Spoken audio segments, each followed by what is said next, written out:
¿Cómo están, hermanos queridos? Una vez más nos encontramos por este medio para estudiar la palabra de Dios. Estamos en un sábado lluvioso aquí en Buenos Aires, frío después de haber hecho unos días de calor que no se podía estar. Pero bueno, por la gracia de Dios estamos bien. Esperemos que ustedes también estén bien en donde puedan ver estos videos. Queremos conmemorar especialmente una fecha importante que ha transcurrido el 22 de octubre. ¿Pasó algo un 22 de octubre? ¿Alguna efeméride hay con respecto a esa fecha? Pues sí. Y es muy importante, porque es el nacimiento del pueblo que fue levantado por Dios proféticamente para restaurar portillos y reparar calzadas para habitar, de acuerdo con lo establecido por el profeta. Sabemos que, escuchen los truenos, sabemos que muchos defenestan esta fecha del 22 de octubre. Y nosotros, con humildad, queremos conmemorar o reconmemorar ese 22 de octubre de 1844, de ese gran chasco que pasó el movimiento milerita, que fue levantado por Dios sin lugar a dudas para preparar el camino para el regreso del Señor, para anunciar que la hora del juicio había llegado. Pero antes de todo vamos a buscar a Dios en oración, y antes de eso vamos a pedirte que te suscribas a nuestro canal, que apoyes nuestra humilde tarea compartiendo nuestros videos, que nos mandes inquietudes, tal vez pedidos de oración, o por qué no críticas constructivas con respecto a esto. Entonces, en las manos de Dios encomendaremos a cada uno de ustedes de acuerdo con los pedidos de oración que tengan y que nos hagan llegar. Vamos entonces a buscar a Dios en oración, postrándonos de rodillas, y vamos a buscar el consejo del Divino Maestro antes de abrir su santa y divina palabra. Vamos a postrarnos de rodillas. Este es tu canal, La Biblia Habla. Vamos a orar. Cariñoso Padre que estás en los cielos, te damos gracias por tu amor, tu misericordia. Gracias porque cuida de nosotros, porque nos das la salud y la vida, porque, Señor, nos permites tener un sábado santo más. Gracias por todas tus misericordias, Señor. Agradecidos estamos porque nos das un techo sobre nuestras cabezas. Gracias porque nos das el privilegio de poder hacer este trabajo misionero para llevar tu mensaje a otros que lo necesitan también. En tus manos, Padre, nos encomendamos estos estudios en este día por los méritos de Cristo Jesús. Amén. Amén. Muy bien. Título entonces del estudio: 22 de octubre. ¿Qué pasó un 22 de octubre?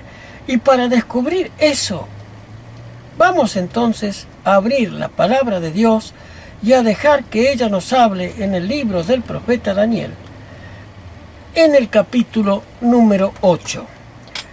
No vamos a estudiar en profundidad el capítulo 8 y el capítulo 9. Vamos a leer las partes más importantes para llegar a entender qué es lo que pasó y cómo llegamos a un 22 de octubre de 1844.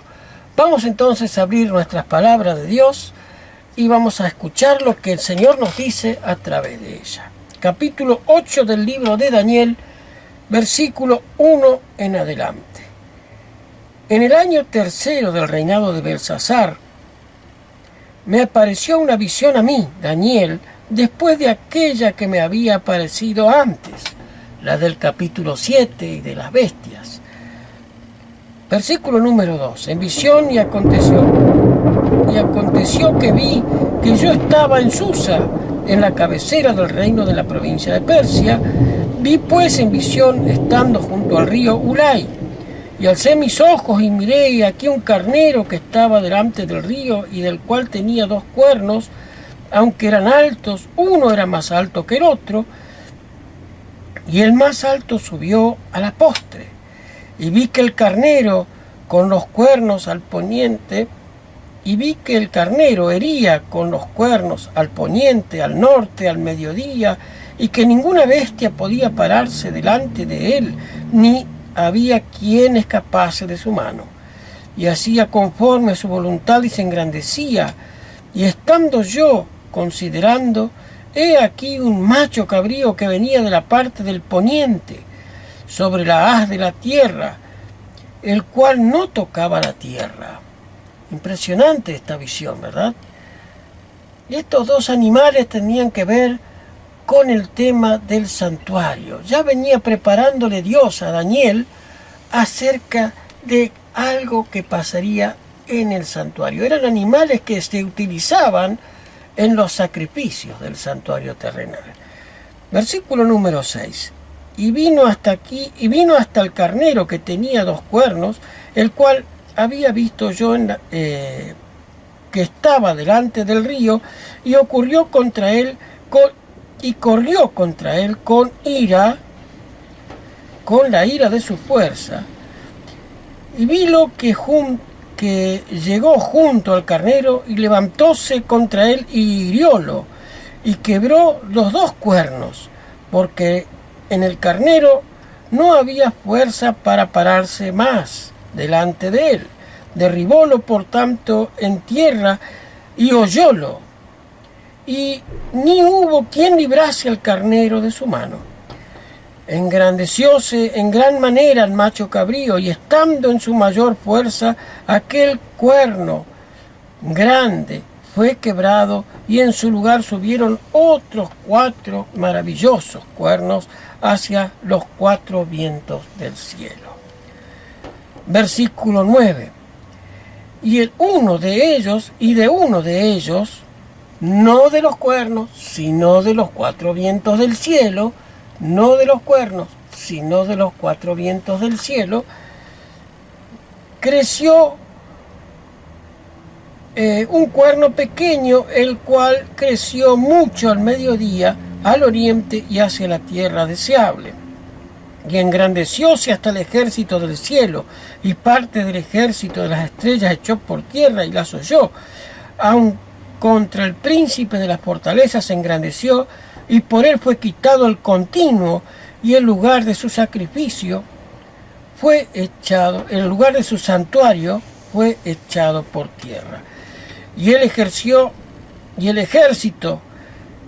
fue entregado a causa de la prevaricación sobre el continuo, y echó por tierra la verdad, e hizo cuanto quiso, y sucedióle prósperamente. Y oía un santo que hablaba, y otro de los santos le dijo a aquel que hablaba: ¿hasta cuándo durará la visión del continuo y de la prevaricación asoladora, que pone al santuario y al ejército para ser hollados? Y él me dijo: hasta 2300 tardes y mañanas, y el santuario será purificado. Y aconteció que, estando yo, Daniel, considerando la visión y buscaba su inteligencia, he aquí uno semejante a un hombre se puso delante de mí, y oí una voz de hombre entre las riberas del Ulai, que gritó y dijo: Gabriel, enseña la visión a este. Vino luego acerca de donde yo estaba, y con su venida me asombré y caí sobre mi rostro. Empero él me dijo: entiende, hijo de hombre, porque el tiempo se cumplirá y la visión. Y estando él hablando conmigo, casi dormido en tierra sobre mi rostro, y él me tocó e hízome estar en pie, y dijo: he aquí, yo te enseñaré lo que ha de venir en fin de la ira, para que el tiempo se cumpla. Aquel carnero que viste, que tenía cuernos que tenía 2 cuernos, son los reyes de Media y de Persia, y el macho cabrío es el rey de Javán, de Grecia. Y el cuerno grande que tenía entre sus ojos es el rey primero de Grecia. ¿Quién fue el rey primero de Grecia? Alejandro Magno. Y fue quebrado, y sucedieron 4 en su lugar, y significa que los 4 reinos sucedieran a la nación, mas no con la fortaleza del primero. Y al cabo del imperio de estos, cuando se cumplieran las prevaricaciones, levantaráse un rey altivo de rostro y entendido en dudas, y su poder se fortalecerá, mas no con la fuerza suya, y destruirá maravillosamente y prosperará, y hará arbitrariamente y destruirá a los fuertes y al pueblo de los santos, y con su sagacidad hará prosperar el engaño en su mano, y su corazón se engrandecerá, con paz destruirá a muchos, y contra el príncipe de los príncipes se levantará, mas sin mano será quebrantado. Y la visión de la tarde y mañana que está dicha es verdadera, y tú guarda la visión, porque es para muchos días. Y yo, Daniel, fui quebrantado y estuve enfermo algunos días, y cuando convalecí hice el negocio del rey, mas estaba espantado acerca de la visión y no entendía, y no había quien la entendiese. Es interesante ver la primera visión de Daniel, la del carnero y el macho cabrío.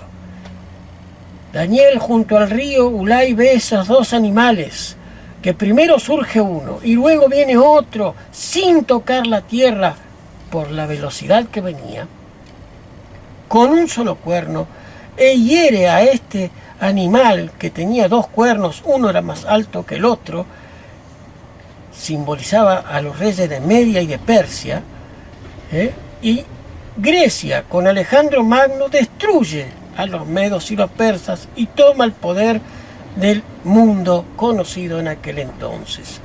Pero estando en su mejor momento, es muerto Alejandro Magno, y entonces Grecia se divide en 4 generales. Esos 4 generales guerrean entre ellos, y de las guerras surge un nuevo cuerno o un nuevo poder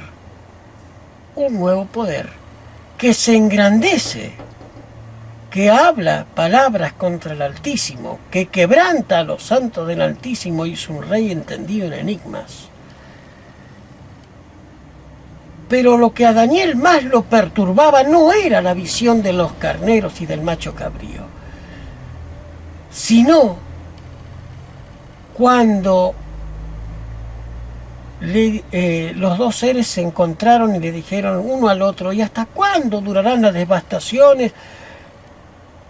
Y eso lo encontramos en Daniel 8:14.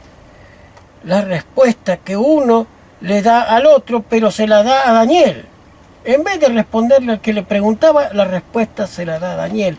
Y le dice en el versículo 14 del capítulo 8, vayamos al versículo 13, y oí un santo que hablaba, y otro de los santos dijo a aquel que hablaba: ¿hasta cuándo durará la visión del continuo? Y digo continuo y no sacrificio, porque sacrificio está muy mal puesto allí, no están los originales, está puesto inclusive para hacer perder de vista el hilo de la profecía, porque no se estaba hablando de la matanza de los corderitos allí, del continuo sacrificio, sino de lo que era continuo en el servicio del santuario, el servicio continuo de los sacerdotes en el santuario. ¿Y hasta cuándo iba a durar eso? Esa visión, eso es lo que Daniel no entendía. No estaba no entendiendo el carnero y el macho cabrío, estaba no entendiendo esta parte de la profecía. Y entonces el versículo 14 dice: y él me dijo, notemos, y él me dijo, hasta 2300 tardes y mañanas, y el santuario será purificado. Y Daniel quedó sorprendido. casi desvanecido porque no podía entender la visión. Entonces el ángel lo toca y lo levanta, lo pone en pie y le explica la visión, pero no le explica con lujo de detalles. Entonces Daniel, todavía siguiendo perplejo por esto, ora en el capítulo 9, vayamos entonces al capítulo 9, ora a Dios y hace esa oración más maravillosa, majestuosa, que no la vamos a leer, pero bueno sería tomarnos un tiempo para leerla, porque es una oración maravillosa. Y estando él todavía orando, Dios le manda al ángel Gabriel para que vuelva a él y le explique algunas cosas.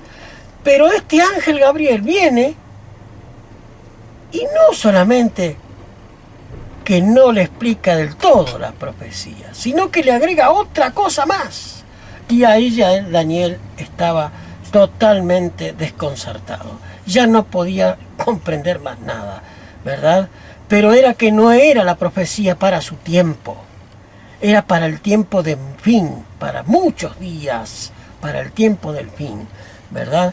Entonces, notemos a partir del versículo 21 del capítulo 9 y vamos a ver qué es lo que le responde el ángel a Daniel. Aún estaba hablando en oración y aquel varón Gabriel, versículo 21, al cual había visto en visión al principio, volando con presteza me tocó como a la hora del sacrificio de la tarde. E hízome entender y habló conmigo y dijo: Daniel, ahora he salido para atender y hacerte entender la declaración. Al principio de tu ruego salió la palabra y yo he venido para enseñártela porque tú eres un varón muy amado. Y entiende pues la palabra y entiende la visión. Y aquí viene otra cosa que a Daniel lo desacomodó totalmente. Sabe pues y entiende, dice, 70 semanas están determinadas sobre tu pueblo y sobre la santa ciudad para acabar la prevaricación y concluir el pecado y expiar la iniquidad y traer la justicia por los siglos y sellar la visión y la profecía y ungir al santo de los santos. Versículo 25. Y aquí ya le está dando algunos detalles imprescindibles para entender esta profecía. Sepa pues y entiende que desde la salida de la palabra para restaurar y edificar a Jerusalén hasta el Mesías príncipe habrá 7 semanas y 62 semanas. Y tomárase a edificar la plaza y el muro en tiempos angustiosos. Después de las 62 semanas se quitará la vida el Mesías, mas no por sí. Y el pueblo de un príncipe que ha de venir destruirá la ciudad del santuario como inundación, será el fin de ella, y hasta el fin de la guerra será talada con asolamiento. Y en otra semana confirmará el pacto con muchos, y a la mitad de la semana hará cesar el sacrificio, la ofrenda. Después, con la muchedumbre de las abominaciones, será el desolador, y esto hasta entera la consumación, y derramáse la determinada sobre el pueblo asolado. Versículo 27, y aquí cerramos la lectura bíblica. Vemos entonces en el capítulo 9 que Dios se preocupa por sus hijos. Daniel era muy amado para Dios. Entonces, cuando él estaba en plena oración, se da la orden para que Gabriel venga a enseñarle la profecía. Pero el ángel viene cuando Daniel todavía estaba orando y termina de orar, se pone en pie y el ángel le explica la visión, pero parece que en vez de explicarle se la complica más porque le dice: 70 semanas están determinadas sobre tu pueblo. 70 semanas. Sí, 70 semanas. Nosotros sabemos que proféticamente se utiliza la regla de interpretación profética, y eso lo vimos cuando estudiamos el libro de Daniel el año pasado, y aquí te dejo el link del video para que tú lo puedas descubrir, los hitos o los puntos de interpretación profética necesarios para entender profecías, no cuando hablamos de términos real, sino cuando hablamos hacia el fin. Profecía es hablar hacia adelante, hacia el fin, ¿verdad? Entonces, cuando hablamos de profecía se aplica el punto de interpretación profética de día por año, de acuerdo como lo ha establecido en la palabra de Dios. Día por año os he dado, dijo el Señor a Moisés. Así que día por año. Y vemos aquí que le dice 70 semanas están determinadas sobre tu pueblo. Pero ¿cuándo empiezan las 70 semanas? ¿Cuándo empiezan los 2300 días? No hay fecha, no hay algo que nos diga cuándo empieza. Pues aquí te da la pauta. Sabe pues y entiende, dice. Sabe pues y entiende. Versículo 25, que desde la palabra desde la salida de la palabra para edificar y restaurar Jerusalén hasta el Mesías príncipe habrá 7 semanas y 62 semanas. Pauta número 1. Punto de partida para entender la profecía es desde la orden para salir y edificar a Jerusalén. Allí es el punto de partida. Pero resulta que hubo varias órdenes para restaurar y edificar Jerusalén. Hubo una de Ciro, hubo una de Darío y hubo una de Artajerjes. 2 de Artajerjes. Pero una sola se llevó a cabo. La de Ciro y la de Darío eran para edificar el templo. Y estaban edificando el templo, y cuando venía la noche venían los enemigos y se le derribaban todo lo que habían levantado en el día, y lo hicieron de tal manera que se desmoralizaron y se volvieron otra vez a Babilonia. Pero en la de Artajerjes había algo que en las otras 2 no se llevó a cabo: la reconstrucción del muro y de la plaza. Entonces, al reconstruir el muro en el año 408, se edifica el muro de Jerusalén, se restauran los muros, entonces la ciudad ya estaba protegida para edificar dentro de la ciudad.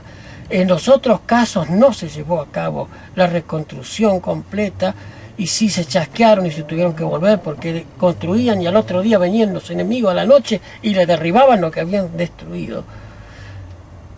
Y cuando volvían al otro día estaba todo derribado lo que habían construido. Entonces se desmoralizó el pueblo.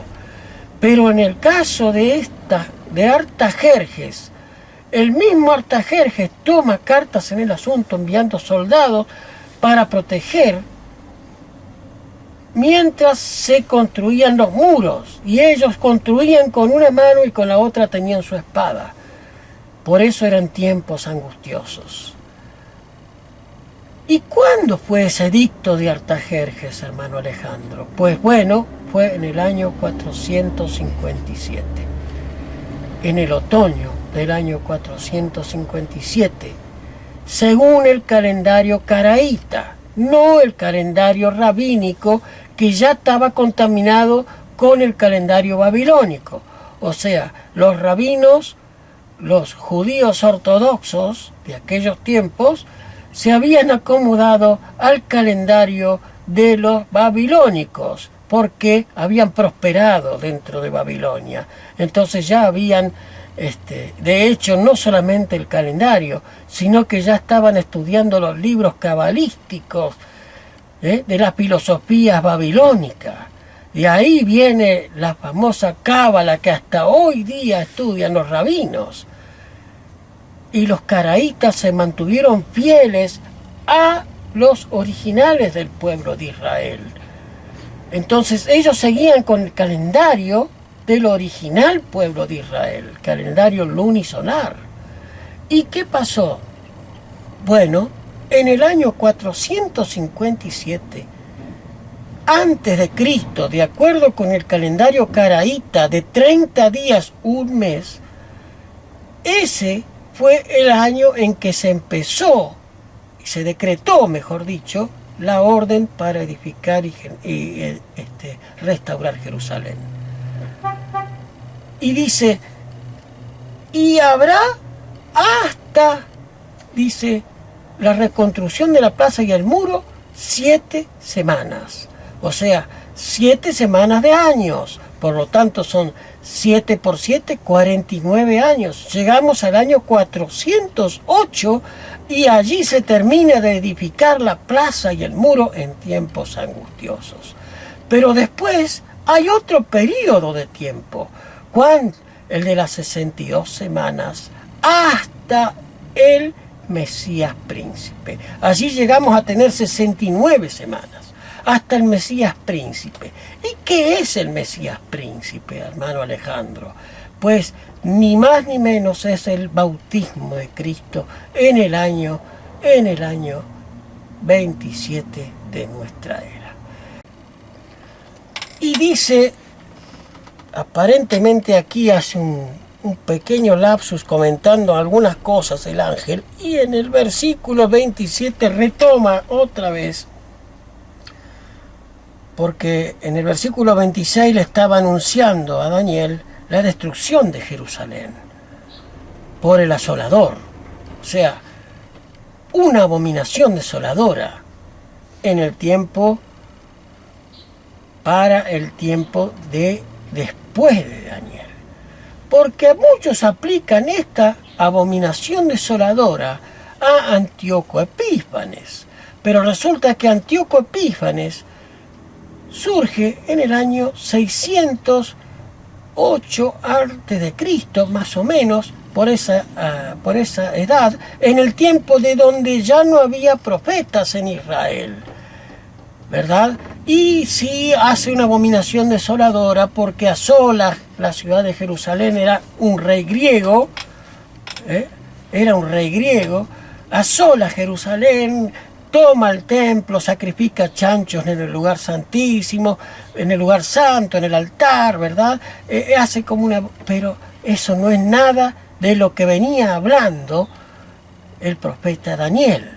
Daniel estaba hablando más allá, porque notemos, si seguimos con la cronología de lo que viene hablando el ángel a Daniel, está hablando en los tiempos de Cristo. Vayamos un cachito antes del versículo 26. Dice así el versículo 25. Sepa pues y entiendas que desde la salida de la palabra para edificar y restaurar Jerusalén hasta el Mesías príncipe, hasta el bautismo de Cristo, habrá 7 semanas y 62 semanas. Este Antíoco Epífanes fue antes del bautismo de Cristo, no después. Fue antes del bautismo de Cristo, en el año 608, 618, no recuerdo bien ahora. Pero eso fue antes de Cristo, el rey griego, Antíoco Epífanes. Y notemos lo que sigue diciendo. Habrá 7 semanas y 62 semanas y tomaráse a edificar la plaza, el muro en tiempos angustiosos. O sea, hasta el Mesías príncipe había 69 semanas, 7 semanas y luego 62 semanas más, 69 semanas. Y después de las 62 semanas, versículo 26, se quitará la vida al Mesías, mas no por sí. Notemos, vuelve a situar al profeta, el ángel Gabriel, en los tiempos de Cristo, no retrocede a antes de Cristo con Antíoco Epífanes, sino que lo mantiene dentro del tiempo de la era cristiana. Dice, y después de las 62 semanas se quitará la vida al Mesías, mas no por sí, y el pueblo de un príncipe que ha de venir destruirá la ciudad. El príncipe que había de venir era después de Cristo. después de, no antes, no retrocedía años antes, centurias antes de Cristo, sino que está mirando para adelante la profecía. Está hablando de la abominación desoladora, del cual hablaremos en nuestro próximo estudio. Hablaremos acerca de la abominación desoladora. Entonces entendamos esto, mi hermano, no puede ser nunca Antíoco Epífanes, porque la visión del profeta siempre va hacia adelante, no retrocede antes de Cristo. Te sitúa dentro de la era cristiana, porque hasta el Mesías príncipe habrá 69 semanas, y después se quitará la vida al Mesías, mas no por sí, y después viene, ¿quién? El versículo 26 dice, y después de las 62 semanas se quitará la vida del Mesías, mas no por sí, y el pueblo de un príncipe que ha de venir. Este era el emperador Tito del Imperio Romano, el príncipe que había de venir, porque Antíoco Epífanes no era príncipe, sino que era rey. Otro punto para entender la profecía claramente: Tito era príncipe, porque luego sería coronado emperador de Roma, ¿verdad? Pero aquí, cuando viene a asolar Jerusalén, viene como príncipe. Dice el versículo 26, la última parte. Dice, el príncipe y el pueblo de un príncipe que ha de venir destruirá, dice, destruirá la ciudad, el santuario, con inundación. Porque la verdad, hermanos, fueron ríos de sangre los que corrieron por dentro de la ciudad de Jerusalén. Y sobre todo en el templo, que fue completamente destruido. Tito había ordenado que no se derribase el templo, porque había muchos tesoros allí. Pero un soldado con una tea que la tira encendida dentro del templo, y recuerdan ustedes que el templo había velos que dividían un lugar del otro, pues ardieron esas telas y se quemó todo el templo. Se quemó todo el templo y se derribó el templo de Israel. Por eso Jesús, cuando se encuentra con los discípulos, le dicen, mira nuestro templo, le dicen los discípulos, y él le dice, ¿ves esto? No quedará aquí piedra sobre piedra que no sea derribada. Y es cierto, se cumplió la profecía de Cristo en el año 70 de la era cristiana, no en los tiempos de Antíoco Epífanes, hermanos queridos. No se dejen confundir. No fue en los tiempos de Antíoco Epífanes en las cuales se destruyó el templo y la ciudad de Jerusalén. Y el versículo 27, para cerrar, y en otra semana confirmará el pacto con muchos. Ven, siempre la profecía va hacia adelante, no retrocede, siempre va hacia adelante. Y en otra semana confirmará el pacto a muchos, y a la mitad de la semana hará cesar el sacrificio, la ofrenda, después de la muchedumbre de las abominaciones. Ahí está lo que estábamos comentando, será el desolador, y esto hasta la entera consumación, y derramaráse la ya determinada sobre el pueblo desolado. La desolación se derramaría sobre el pueblo desolado, la abominación desoladora, de lo cual hablaremos en nuestro próximo estudio. ¿Cómo llegamos entonces, hermano Alejandro? Usted me está haciendo una paráfrasis, una lectura del libro de Daniel. No me da pautas de cómo llegar a ese 22 de octubre de 1844. Pues es muy simple. Si la profecía de las 2300 tardes de Daniel 8 no tenía punto de partida, pero el ángel viene a explicarle a Daniel en el capítulo 9 y le da una pauta de punto de partida de profecía, que entienda y que sepa que desde la salida de la orden para restaurar y edificar Jerusalén habrá 7 semanas y 62 semanas, y después habrá una semana más, y a la mitad de la semana se quitará la vida al Mesías, mas no por sí, y se cesará el sacrificio, la ofrenda, ¿verdad? Y todavía quedaría media semana más. Media semana más. ¿Y qué pasó en esa media semana? En el año 34 de nuestra era. Pues es muy simple. En el año del 34 de nuestra era es el apedreamiento de Esteban. Allí los discípulos perseguidos por Saulo de Tarso huyen y se desparrama el cristianismo por el mundo. Y luego el mismo Pablo, el mismo Saulo, lleva aún más allá del cristianismo. Esto es en el año 34. Pero quedan 1810 años más hasta culminar los 2300 tardes y mañanas. Y luego el santuario sería purificado. ¿Qué santuario? El santuario de Israel ya no podía ser purificado. ¿Por qué? Porque había sido destruido por Tito. Por lo tanto ya no existía más. Y los mileritas entendieron que el santuario que iba a ser purificado era la tierra. ¿Por qué? Porque iba a venir a ser destruida con fuego, como dice Apocalipsis.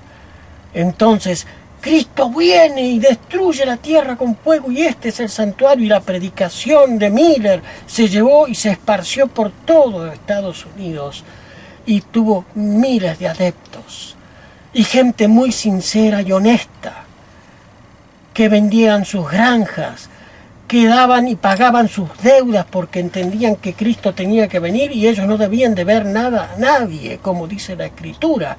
Entonces vendían todo lo que tenían y pagaban sus deudas. Y muchos quedaron sin nada. Por eso se llamó el Gran Chasco.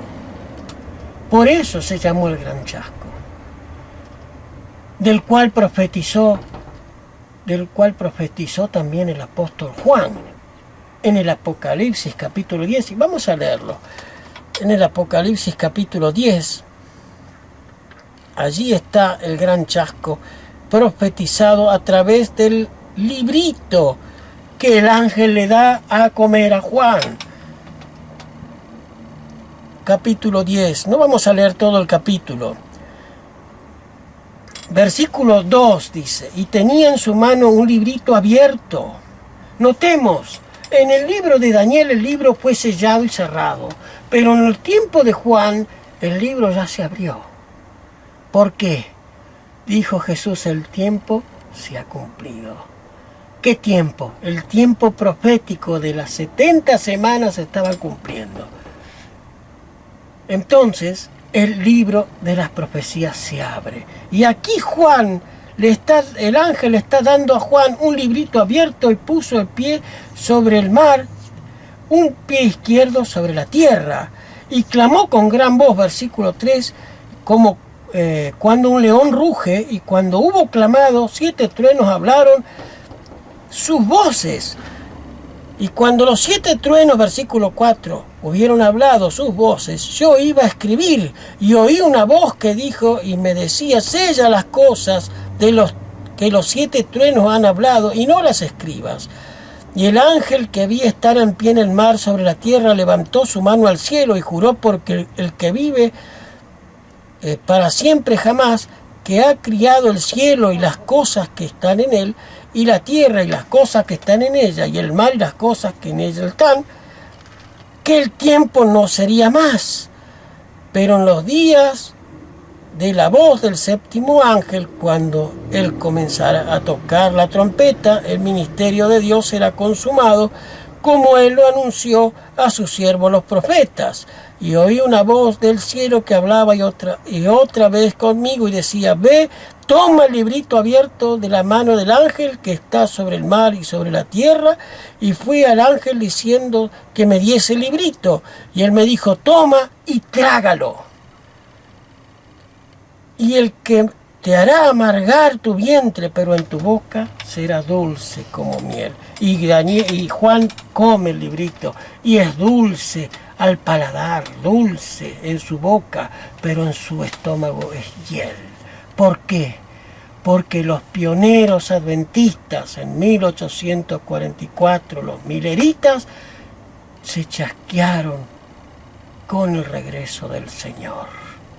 No vino Cristo en 1844, el 22 de octubre, de acuerdo con el calendario caraíta. El calendario de los rabinos decía que el día del Yom Kippur no era un 22 de octubre, sino un 23 de septiembre. Pero los rabinos se habían contaminado y habían modificado su calendario de acuerdo con los babilónicos. En cambio, los caraítas todavía mantenían el calendario original hebreo de los tiempos de Moisés. Ellos mantenían todavía completo el calendario. Ellos eran los celosos que guardaban los mandamientos de Dios y la ley de Dios celosamente, pero eran una secta resistida por los rabinos, que según ellos eran los más estrictos seguidores de la ley de Dios, pero ellos habían tomado de Babilonia muchas cosas que contaminaron la verdad de Dios. Por lo tanto, mezclaron el mundo con las cosas de Dios y perdieron de vista el objetivo. Entonces, se tomó como punto de referencia el calendario caraíta, que decía que el 22 de octubre era el día del Yom Kippur. Y el día del Yom Kippur era el día del perdón o día de juicio para el pueblo de Israel. Por lo tanto, se tomó como referencia el 22 de octubre de 1844 para pensar de que Cristo venía a purificar la tierra por el fuego. Fue un chasco, pero un chasco dulce al paladar, porque todos esperaban el regreso del Señor. Ya no había metodistas, no había bautistas, no había presbiterianos, no había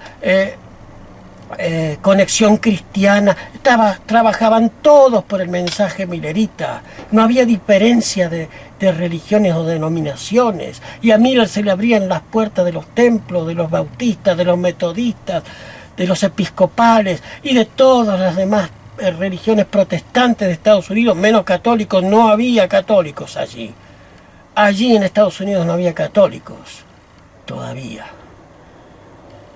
Y se le abrieron las puertas a Guillermo Miller y predicaba él con sus compañeros y tuvieron un éxito fragante en la predicación, porque ¿quién no quería ver venir a Cristo? Pero ellos no entendían que el santuario que iba a ser purificado no era aquí en la tierra. Y pasó el 22 de octubre, llegó el 22 de octubre y esperaron ellos con ansia el regreso del Señor, y Jesús no vino. Y entonces, hermano Alejandro, era mentira lo de Miller. No, porque las fechas coincidían. El decreto de Artajerjes, el tiempo de reconstrucción de Jerusalén, de la plaza y el muro, el bautismo de Cristo, la muerte de Cristo, la predicación a los gentiles en el año 34, todo coincidía. ¿En qué nos equivocamos? Y un puñadito de miles que había, un puñadito de 12, 15 personas en un granero, el día 23 de octubre, se reunieron para orar y para ver en qué habían fallado. Ayuno y oración para ver en qué se habían equivocado. Y dos hermanos, no de sangre, sino hermanos en la fe, queriendo ir a consolar a ese grupo, cruzan por un maizal y uno se separa del otro. No sabemos por qué, yo creo que sí, porque uno se retrasa al tener una visión, que Dios se preocupa por su pueblo, ¿verdad? Y le manda una visión, pero no de la tierra, de un santuario celestial y del sumo sacerdote Cristo Jesús, oficiando como sumo sacerdote en el lugar santísimo del cielo. Y allí se entendió, y fue corriendo al granero a contarle a los otros hermanos: entendí por qué nos equivocamos, entendí cuál fue nuestro error. Nosotros no tomamos en cuenta Hebreos capítulo 9, que tenemos nuestro sumo sacerdote que no pueda, que se compadece por nuestros pecados. ¿Y cuándo oficiaba el sumo sacerdote en el lugar santísimo? El día del perdón. Allí, el 22 de octubre, comenzó el día de expiación o de juicio para el pueblo de Dios. No era que venía Cristo a la tierra como creímos. Nuestro error fue ese, no entender.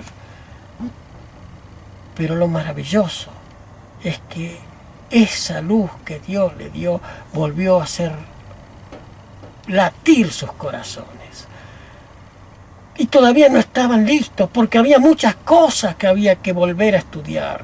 Después se conoce lo del sábado, más después el tema de la reforma pro salud, más después se organizan como denominación Iglesia Adventista del Séptimo Día y se expanden misioneros por todos lados.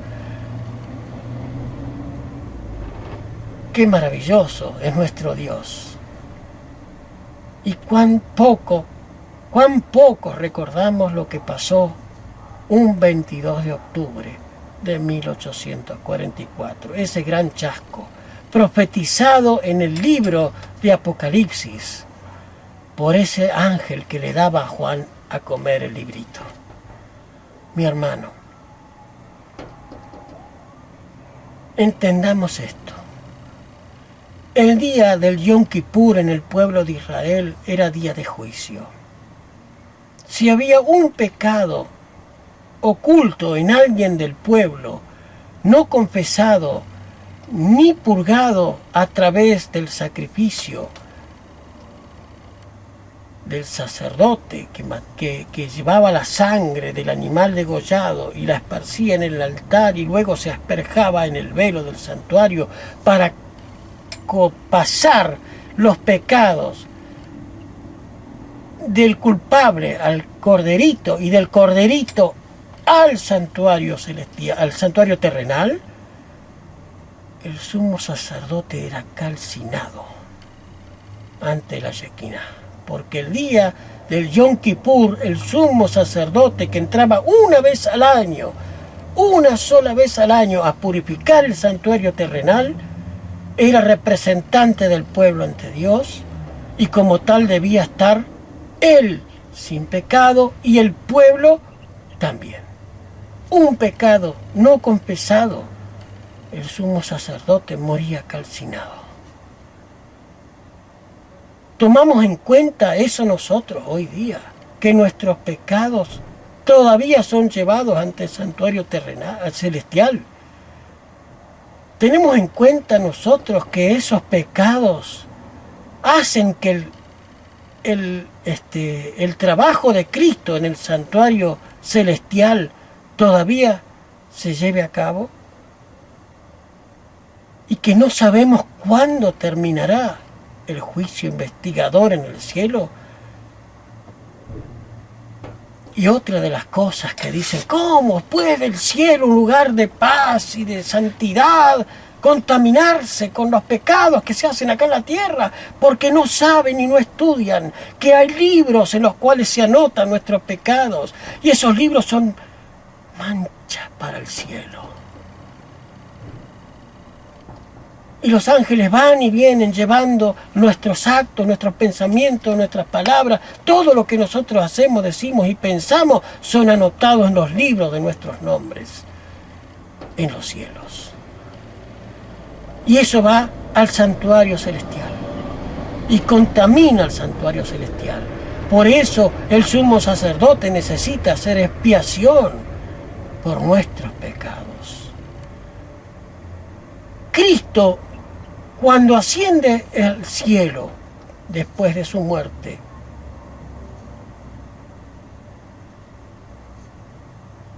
llega a ser ungido como sacerdote.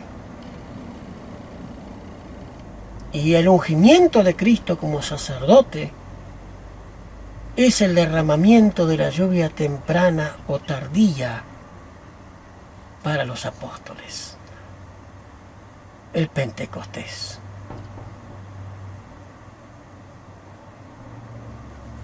En 1844 deja de ser sacerdote y empieza a oficiar como sumo sacerdote, de acuerdo con Hebreos. Oficia según el orden de Melquisedec, como sumo sacerdote. Y desde 1844 está oficiando como nuestro sumo sacerdote, como nuestro representante y nuestro abogado ante el Padre Celestial directamente. Ya no con la Shekinah como se presentaba el sumo sacerdote acá en la tierra. Tenemos conciencia de eso. Son 177 años de gracia que el Señor nos ha dado. 177 años. Mis hermanos, esto no es nada más y nada menos que para que tomemos conciencia de nuestra necesidad de llevar vidas sin pecado. Que cada vez que cometemos un pecado, un mal pensamiento, una mala palabra, una mentira, un robo, cualquier cosa, contamina el santuario celestial. Y un día sin que nosotros nos demos cuenta, el sumo sacerdote dirá: consumado es. Ya está todo listo. El que es santo, santifíquese todavía. El que es justo, justifíquese todavía. Y el que es inmundo, sea inmundo todavía. No habrá más oportunidades para nadie. ¿Tú sabes cuándo será ese día? No lo sabemos.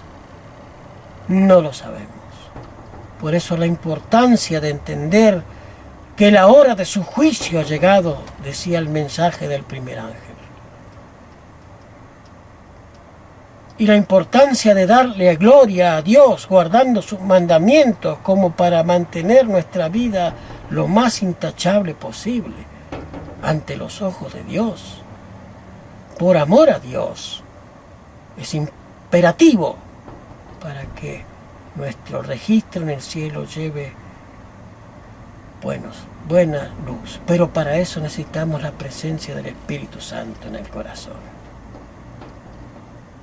Mi hermano, este es un mensaje de advertencia para cada uno de nosotros. Conmemoración de un 22 de octubre de 1844. Ha pasado ayer nomás, un 22 de octubre. ¿Tomamos conciencia nosotros de lo que significa esta fecha para cada uno de nosotros? Mi deseo y oración es que ese 22 de octubre para nosotros sea un día de Yom Kippur, de compungimiento de corazón, de confesión de pecados, de abandono de pecados. Vamos a terminar con una oración, el estudio de esta tarde. Cariñoso Dios, que estás en los cielos, agradecidos estamos porque nos has dado esta luz maravillosa de poder entender tu palabra. Gracias por tu misericordia y por tu gran bondad, Señor. Te pedimos el perdón por nuestras faltas, nuestros pecados, nuestras falencias, por olvidarnos de ti, por tomar muchas de las cosas livianamente. Pedimos, Señor, que bendigas a cada uno de los que ven este video.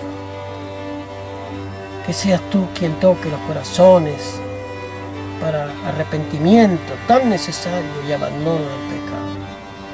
Gracias, Señor, por todo lo que nos das y por tu palabra tan maravillosa con las cuales nos dejas ver que no abandonas a tus hijos. Gracias, mi Señor, por todo lo que nos das cada momento. En el nombre de Jesús. Amén. Amén.